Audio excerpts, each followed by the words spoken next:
Eu sou sócio-diretor em 50% de ativos de uma indústria química e farmacêutica, que era a empresa que eu era funcionário. Eu entrei nessa empresa em janeiro de 2000 como responsável técnico já. Eu era químico responsável. Eu era o gestor da fábrica e o responsável técnico da empresa. Se você pegar um produto químico, vem o nome aqui, ó, químico responsável. E ele responde por aquele produto, cível, criminalmente, e inclusive ele responde pelos processos internos da fábrica. Então eu era químico responsável da empresa e, juntamente com isso, eu comecei a empreender no ramo de suplementação esportiva, montando lojas de suplemento. Montei uma loja, montei duas. Chegou um momento que eu tinha 7 lojas de suplemento e uma distribuidora. Não é a época que o online ainda não existia. De onde que veio essa primeira loja? A primeira loja veio de um trauma. Eu trabalhava numa empresa, num laboratório, também era responsável técnico desse laboratório, e eu sempre fui uma pessoa muito obcecada no trabalho, desde garoto. Então eu era o primeiro a chegar, o último a sair, extremamente competitivo dentro da empresa, extremamente obcecado por processos,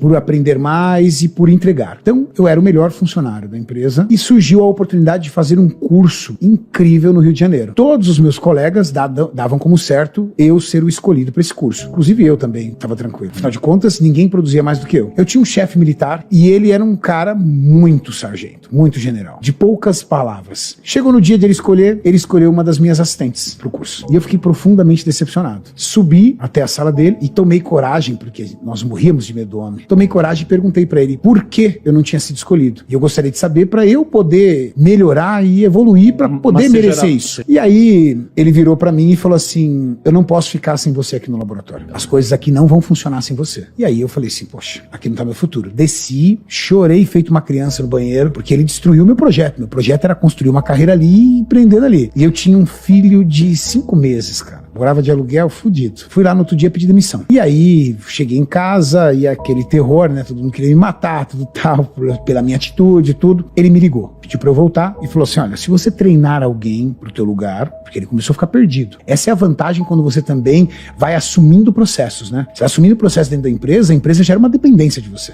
A empresa tinha uma dependência do meu trabalho muito grande. Ele falou: olha, se você treinar alguém pro seu lugar, eu demito você e você tem aí todas as suas rescisões e todos os seus direitos trabalhistas em mãos. Ok, treinei alguém pro meu lugar, demorou aproximadamente 30 dias, recebi R$4.500. Esses R$4.500 viraram uma primeira loja. Abri a loja com R$4.500 e entrei nessa empresa, que eu sou sócio. Então, o dinheiro da loja, eu fui abrindo outras lojas. Mas a ideia de montar a loja foi porque você tomava suplemento? A ideia de montar a loja era porque eu conhecia desse mercado. Eu entendia disso. Já treinava desde os meus 16 anos de idade. Consumia suplementação. E entendia o que as pessoas queriam na suplementação esportiva. Eu entendia daquilo. E consegui identificar um local que eu via potencial para poder ter um comércio desse ramo. Pelo volume de academias que tinha e pela falta de uma loja nesse segmento. E aí montei a primeira loja, trabalhando na empresa, deixava o dinheiro lá, montei a segunda loja, montei a terceira loja, e cada loja que eu montava eu fazia um mapeamento de todos os locais, da forma, da capacidade de retorno que aquele local tinha para o comércio. Chegou um momento que eu tinha 7 lojas e tinha uma distribuidora. O que é uma distribuidora? Eu comprava grande quantidade de produto das fábricas e vendia para lojas pequenas que não tinham ticket para comprar direto da fábrica, porque a fábrica exige um faturamento mínimo. Então eu colocava uma margem muito baixa, só que melhorava muito meu poder de compra dentro da fábrica. E melhorando meu poder de compra dentro da fábrica, eu tinha lucratividade nas lojas. Então meus preços eram mais baixos, com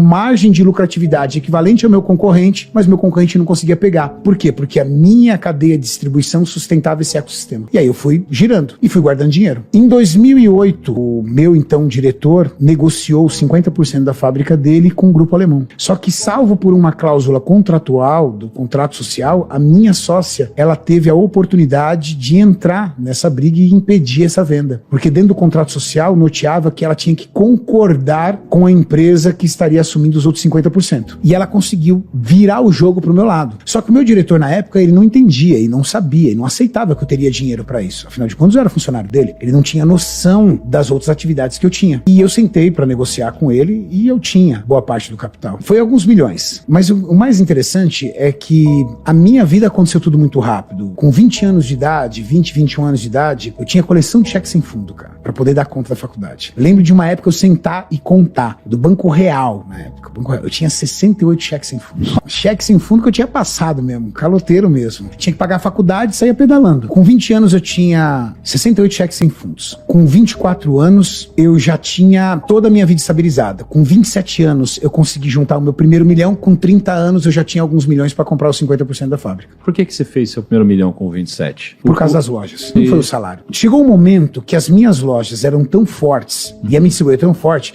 que eu sentava com os meus amigos e eles falavam assim, cara, não entra na minha cabeça porque você continua funcionário dessa empresa. Não entra, não tinha sentido. Então, na verdade, dentro da empresa, eu era um funcionário. E, teoricamente, não me alçava a ideia de me tornar sócio. Isso foi muito rápido. Mas você acha que o dinheiro compra felicidade, Cariani? Eu acho que o dinheiro compra 3 coisas que são bem importantes e que estão atreladas à felicidade. Primeiro, segurança. Segurança te traz paz, e paz é um grande amigo da felicidade, na verdade. É tirar a tua felicidade, tirar a tua paz. O dinheiro realiza sonhos. Quem é um grande amigo também da felicidade? Realiza sonhos. Dinheiro compra a oportunidade de você ajudar as pessoas que você gosta. Quem tem um coração bom e ajuda pessoas que ela ama, pô, isso também traz felicidade. Sim. Então, eu acho que o dinheiro, ele traz coisas que são muito parentes próximos da felicidade. Agora, a felicidade é um estado de espírito, né? Então, eu acho que a palavra felicidade, pra cada um é tão relativo. Por exemplo, eu sou feliz por ter uma vida regrada. É meu. Se você começar a me levar pra um monte de lugar e eu começar a perder as minhas regras da vida, eu começo a ficar chateado. Porque eu fui criado assim. Então, eu gosto de acordar no mesmo local, fazer minha atividade física em jejum, ir pra minha empresa. Assim, qual é a minha vida? Eu acordo 6:30 da manhã, faço meu cardio em casa. Termino de fazer meu cardio, eu tomo meu café da manhã, tomo banho, vou pra fábrica. Chego na fábrica 8:30 da manhã, mais ou menos, saio da fábrica 3:30. Vou pro meu centro de gravações. Faço meu treino, faço as gravações, faço o podcast, chego em casa às 9 horas. Chego em casa de 9 horas, brinco com meus filhos. Quando for 11:30, mais ou menos, meia-noite, tô indo dormir. Então, isso me faz feliz. Quando eu saio disso pra um compromisso fora, por exemplo, eu fui dar uma palestra em Rondônia. Nós ficamos 3 dias sem dormir. Cara, fizeram uma logística tão louca lá que, por exemplo, eu dormi quinta-feira à noite e acordei 6:30 da manhã na sexta, certo? O voo era às 10 horas, atrasou pra 00:30. Aí tinha conexão em Manaus, cheguei 4 horas da manhã em Rondônia. Cheguei 5:30 no hotel. Eu subi, tomei banho, me troquei e desci pra tomar café. Aí eu falei assim pro Múcio,